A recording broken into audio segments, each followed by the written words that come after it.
Hi, folks. Dr. P here, and I'm going to talk about something that's pretty esoteric, and that is how you award kills in conflict games.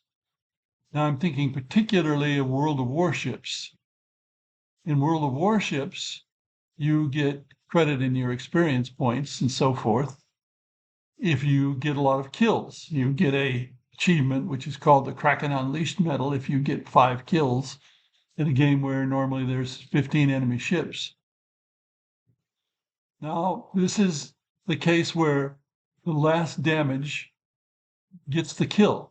It doesn't matter if somebody else did 99% of the damage to the ship.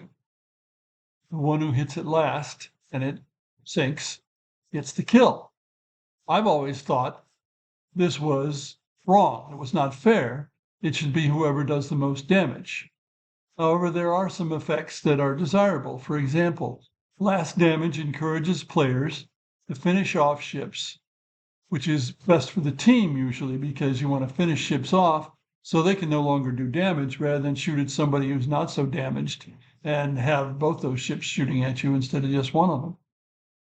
So it has that fortunate effect, but it can be very frustrating to people, and people talk about kill stealing because they do most of the damage to a ship and then somebody else pops one salvo in there and happens to get lucky.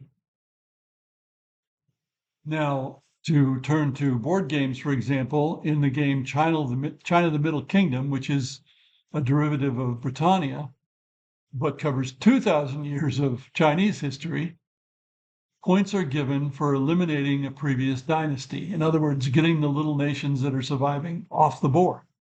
Well, that's desirable because you don't necessarily want a dynasty from 500 AD still around in 1500 AD. And if you give credit for killing that, finishing off that dynasty, then it's more likely to get finished off.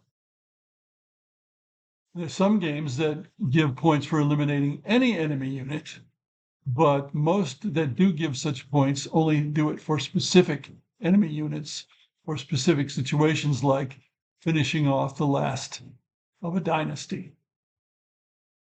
Of course, most games don't track points to this level of detail, certainly not games where you can eliminate a nation.